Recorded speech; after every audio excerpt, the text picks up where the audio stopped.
বিসমিল্লাহির রহমানির রহিম। সিলেটের এই পুণ্যভূমিতে যেখানে আমাদের শুয়ে আছেন আমাদের বরেণ্য আলেম উলেমা হযরত শাহজালাল, হযরত শাহপরাণ, এই পুণ্যভূমিতে আজকের এই জনসভার সম্মানিত সভাপতি আমাদের মাঝে আজকে উপস্থিত হয়েছেন। আমরা যে কারণে দীর্ঘ 15টা বছর লড়াই করেছি, সংগ্রাম করেছি আমাদের অধিকার আদায়ের জন্য, যিনি সুদূর বিলাত থেকে আমাদেরকে অনুপ্রাণিত করেছেন, যিনি আমাদেরকে পথ দেখিয়েছেন, আন্দোলনে ঝাঁপিয়ে পড়তে অনুপ্রাণিত করেছেন, সেই নেতা যিনি আজকে আমাদের মাঝে এখানে উপস্থিত আছেন, আমাদের তারেক রহমান সাহেব। বন্ধুগণ, আজকে আমি আল্লাহর কাছে শুকরিয়া আদায় করতে চাই যে আল্লাহ তাআলা অশেষ রহমতে আজকে আমরা তাকে এখানে আপনাদের সামনে মুক্ত অবস্থায় আমাদের নেতৃত্ব দেওয়ার জন্য আমরা এখানে তাকে পেয়েছি। বন্ধুগণ, একই সঙ্গে উপস্থিত আছেন তার যোগ্য সহধর্মিনী, যিনি নিজে আমাদেরকে পথ দেখিয়েছেন, আমাদের ডাক্তার জোবাইদা রহমান।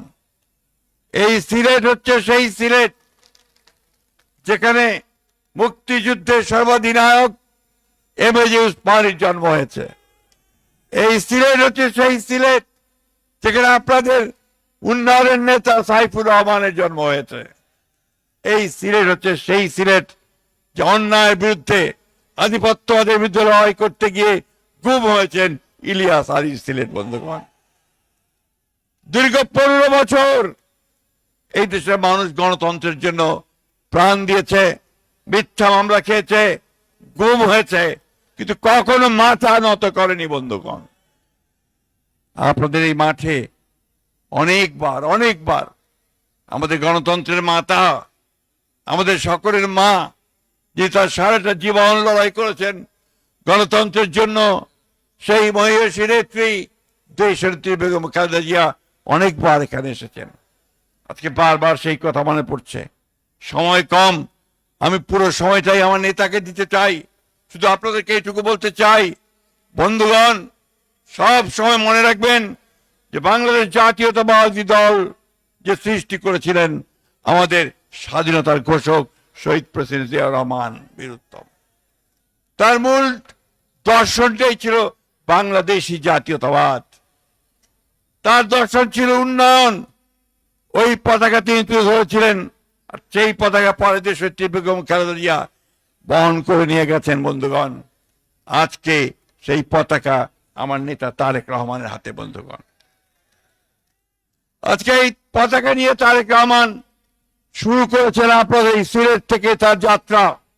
এই যাত্রা হচ্ছে আগামী দিনের বাংলাদেশকে নতুন করে সাজানোর যাত্রা। এই যাত্রা হচ্ছে তারেক রহমানের চিন্তার মধ্য দিয়ে, পরিকল্পনার মধ্য দিয়ে সত্যিকার অর্থে একটা গণতান্ত্রিক সমৃদ্ধ বাংলাদেশ গড়ার যাত্রা। বন্ধুগণ, আমরা বিএনপি সবসময় যে কথাটা আমরা বলি যে আমরা একটা উদারপন্থী গণতান্ত্রিক দল, আমরা পেছনে ফিরে তাকাই না, আমরা সামনের দিকে যাই।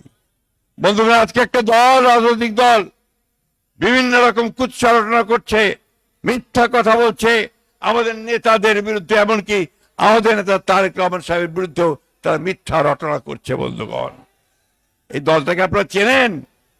কোন দল এটা? এই দলটা কি ভোট পাবে?